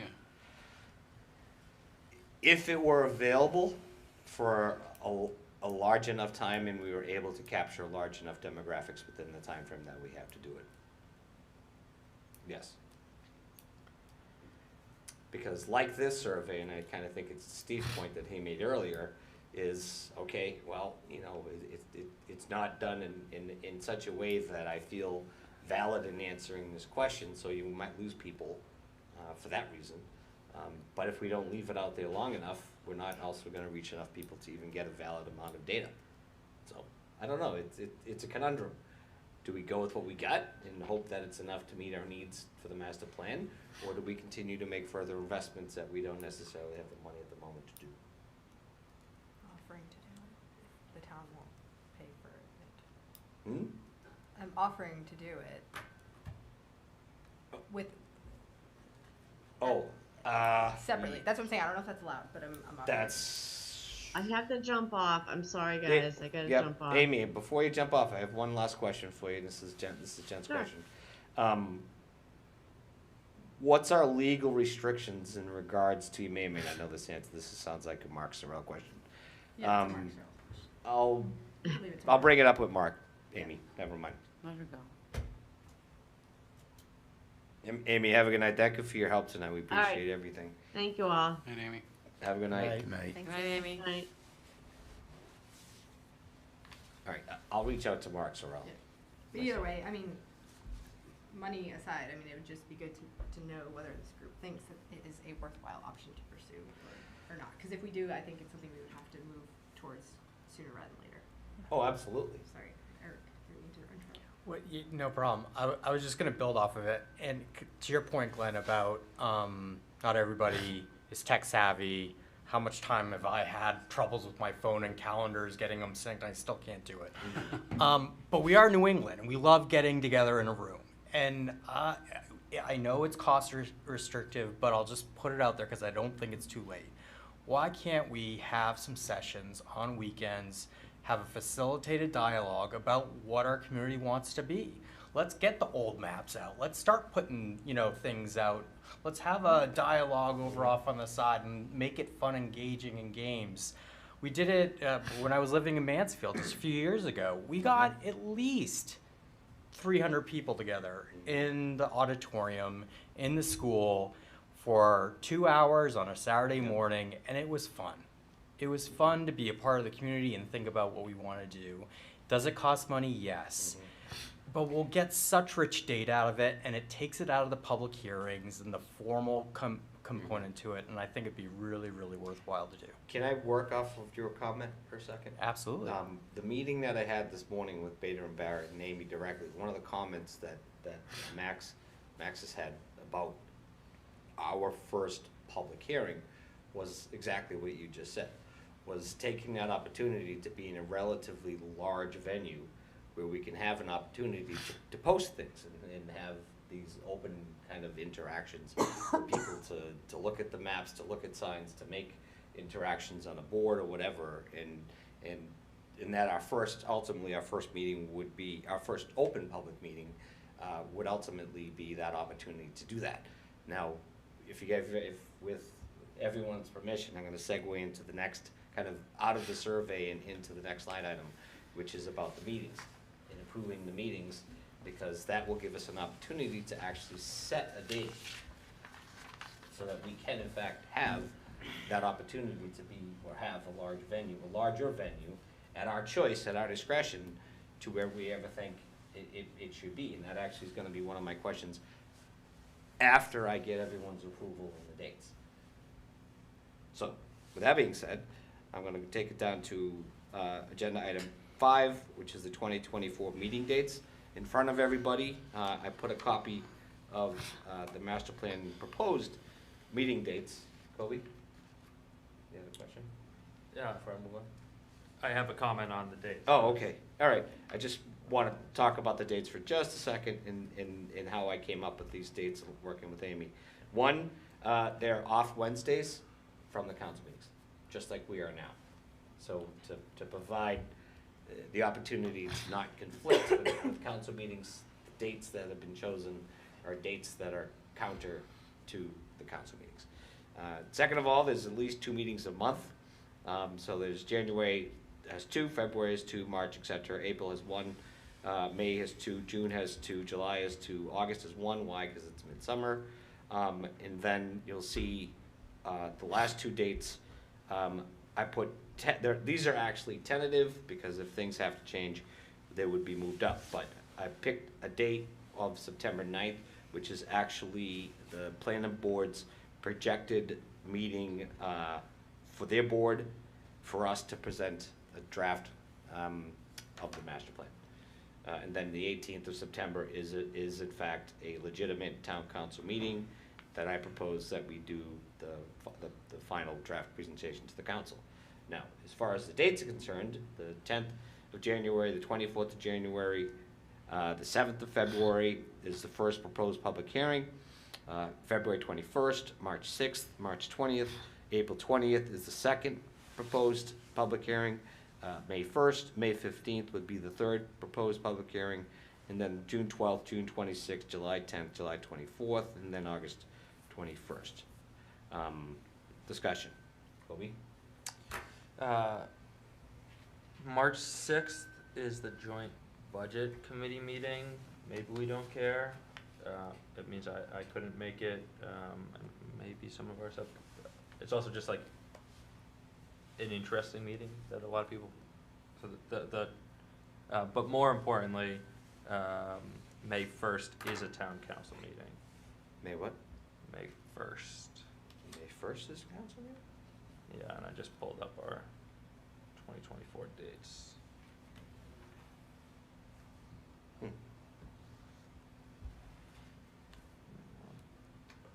Oh, right, okay, that's my mistake. So it would be the 10th, is it the 10th? So May, oh, not the 10th, then what would be the date? 8th. Is a matter of correction. 8. The 8th, I'll just make sure, yeah, so it's the 8th. 8th, yeah. All right, so I'm gonna adjust, meeting number 8, May 1st to May 8th. And that will keep the 15th for the public hearing. Cause they were trying to squeeze all that in May during the budget season, so that's why the dates came up like that. Okay. So again, just by way of public record and explanation to the committee, January 10th, January 24th, February 7th, for first public meeting, February 21st, March 2nd, March 6th. We can keep that tentative. I'd like to keep it simply because the other dates would be town council meetings and Yeah, you have March 27th open. 27th. Yeah. Well, but then we'd have back-to-back meetings. We wouldn't. It's kind of hard to. Just throwing things out there. Okay. Anyone else have a problem with the March 6th date? Well, I'm on the joint budget as Okay. well. But that's okay. Don't really have a lot of other dates to work with for that month. That's okay. So. All right. So with the one adjustment to the May 1st to May 8th, I'd like to put these dates to a vote of the full committee. Anyone have a motion? So moved. Second? All right.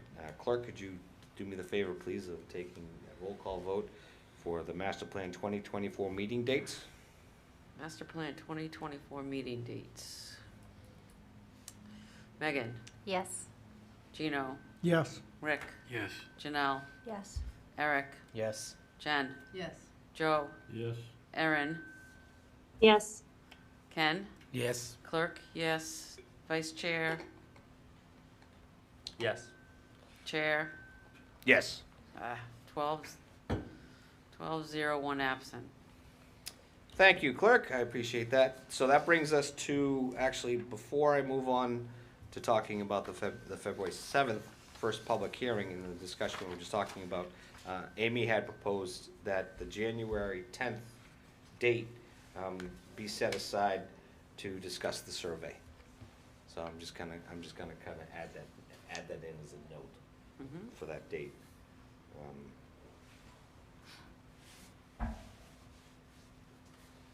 Discuss the survey.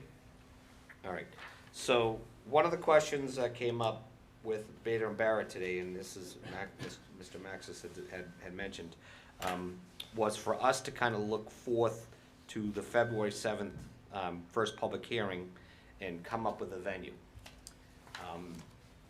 A couple of ideas I came up with, one of which was the library, another one, I know Ken had said Dean College was kind enough to open up some space. I know the Golden Room is usually a pretty good size. We do want a little bit of room to spread out. Another idea that came up was the senior center. I think the senior center is also a very good space. It's got a significantly large amount of space both between the front room and the back room that can be opened up, just like when they have veterans luncheons and other stuff like that too. That's one option. We don't have to pick a date today, but I would like everyone to kind of get some ideas as to where we think we should hold that first public hearing. And ultimately, one of the decisions we're gonna have to make between now and that date is what exactly we wanna present, how we wanna present it, how we're gonna get feedback, and how useful is that information gonna be. Go ahead. Having done multiple of these, Mhm. in large groups, I would suggest a flat floor, large room that has the ability to pin up on walls, tape up, not pin, but something that will come down, but walls versus a lot of windows. Or windows are probably fine as long as there aren't window coverings because we're in the winter. AV, so that way if there does need to be sort of an introductory presentation, but the ability to break a large group into smaller groups at sort of stations in a flat floor, flexible room is really important. So, having not been at all of these facilities myself, others would know better, but that, not sort of auditorium style, not something that Right. certainly Not a accessible. not a- No stairs. We're gonna make sure it's Yeah. inclusive in terms of, making sure. Kind of everyone like can this get room, there. except bigger. And less windows. Yeah, but this wouldn't be good. This wouldn't be good for windows. Yeah, pinning up because it's all windows. So you'd have to bring in a ton of easels, which Yeah. makes it hard and awkward for people to put stickies on and that type of thing. That So- does limit us. I mean, one of the things another option could be the high school. I know there's a multitude of different rooms there. I don't know if that would be a viable choice. That's not so central. But another issue we have to be considerate of is parking as well. How much of a public response do we intend to get? We have no idea, but we have to be at least cognizant of the fact that we need to provide enough space and enough parking for anyone to actually partake. So that kind of limits us to a few locations. So it's not a decision we have to make tonight, but I do want to throw it out there so that maybe when we come back on the January 10th date as part of discussing the survey, I'd like to have kind of nailed down a location. So I'm actually going to write that down as part of our January 10th choose a venue. All right. What else did I have? That's about it. That's all about we have for tonight. Does anyone have anything else they'd like to add to our discussion before I bring the meeting to a close? A proposal for a future agenda item in one of these meetings was if the other town committees looking at Davis Thayer and the police department are wrapping up their work, could we have a future meeting sort of centered around we're learning what they've pulled together? Sure. Kobe, you don't remember when Debbie had planned on wrapping up the Davis Thayer Reuse Committee, do I you? just watched, I was gonna say. I think they're Oh, taking a break perfect right person. now. Yeah. Are Dave. they taking a break right now? Because they met last night. They met last Yeah. night, I reviewed the recording, recording's available on Franklin Matters, no plug intended. They are gonna be taking a brief hiatus, they're doing an expression of interest, which the council is supposed to issue and approve so that it can be issued in January to coincide with the 100th anniversary of the building. Jamie anticipated 2 to 3 months to allow for the expression of interest to be out on the street. To gather that, there was discussion around a February-March timeframe for the next meeting, which mental block for me, that's inside the 3 months that Jamie said, but there may be something else going on there. So I don't see them making a decision until March. kind of May, June timeframe. Okay. Just, but Okay. certainly they're on a hiatus briefly. I can put down the 8th, tentatively, May 8th. Sure, whatever makes sense, just that those efforts. Because I did watch part of that meeting, and they did want, according to what was discussed, they wanted to leave that RFI open as long as possible. Our objectives and implementation plan may be dependent on what comes out of those efforts. No, fair enough, because by the time we get to May 15th and that third public hearing, we would already be well into the process of setting up the implementation process. Because we really have to kind of, if I were to put a starting date as to when we want to talk about implementing things, it's probably going to be as early as the April 10th date. If we really want to be well into, or starting the process of implementation by then, because we want to be able to wrap up everything by the end of August. Yeah. To that end, data point of info, you may be aware, but the December 13th meeting of the Finance Committee is going to be a deep dive on facilities. And there's already efforts to bring the school committee and what they're doing with their piece to that meeting as well. And I know that's of interest here, so I think you've got a meeting the same night. Yes. So, yeah. Consideration. Okay. Maybe have somebody attend there in person and then everybody else catches up later, whatever. The cloning issue hasn't been solved. That's a good idea, So though. you've got the same problem. I got my daughter working on that. Let's see what happens. Okay. Any other comments? Kobe? You asked about goals and objectives. It would be helpful, and I'd be happy to help develop, but it'd be helpful for us as chairs of subcommittees to have like by this meeting, you should have this done, by this meeting, you should have this done. I agree. We're all somewhat in the same place. No, it's a valid point. And I apologize if I was remiss in talking about this, but what I would ideally like to see, and this was kind of part of our discussion along the lines of what Kobe was talking about here, is that the chairs of each subcommittee take an opportunity between January 1st and say March 6th to come up, not March 6th, it's March 20th. Prior to the second public hearing, to finalize any public hearings or public outreach that the subcommittees plan on having. That sound like a fair date, March 20th? For the subcommittees to put their public outreach. To do all our Yeah, outreach? 'cause you're really only doing 2. So each subcommittee's only doing 2 public outreach attempts between January and March, say 20th. To have them done by March. Yes. Yeah, that's fine. And that will actually be prior to the full public hearing that this whole committee is going to have. That will actually allow us the opportunity to get the feedback that each subcommittee has collected prior to the full public hearing on the 10th. So for the chairs, is that a fair date? Can I just ask for a clarification? Yes. So 3 full public hearings. Well, 3 full master plan public hearings, correct? Plus 2 for each subcommittee. Not really public hearings, they're more of kind of like public outreach.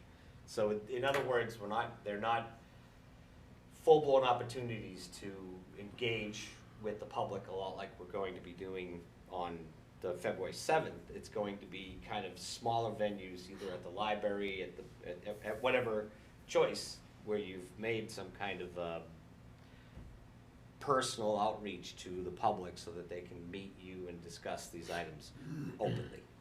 I mean, for the most part, any one of your subcommittee meetings is an opportunity for that. Yeah. This would just be kind of I guess the best way to put it is a specialized meeting where you're hosting it in a special location, either be at Yeah. Dean College, or you're hosting at the library, or you're having it at the senior center, or you're having it at the coffee shop, or wherever. It's just so long as it's kind of left open as a public meeting, it'll be kind of a special public outreach where the public will have an opportunity to engage you with the objectives and goals that your specific subcommittees are working towards. It's really just kind of kind of like a meet and greet type of thing. It's not really a very large venue. It's just kind of a small personal attempt to reach out to the public. You know, kind of like Kobe taking everyone on a ride. The bike Except tour. you're getting feedback. Does that make sense? Yep. Okay. Anything else? Cool. I think everyone's tired. With that, I'll take a motion to adjourn. Second. So moved. So moved, second. All right. Yeah, you got the Clerk? second person, huh? Roll call vote? To adjourn, Meg, Yes. Gino, Yes. Rick, Yes. Janelle, Yes. Eric, Yes. Jen, Yes. Joe, Yes. Erin, Yes. Ken. Yes. I already checked it off. Clerk, yes. Vice Chair, Yes. Chair, Yes. okay, non-debatable. 12-0. Perfect. Great job, everybody. Recording stopped.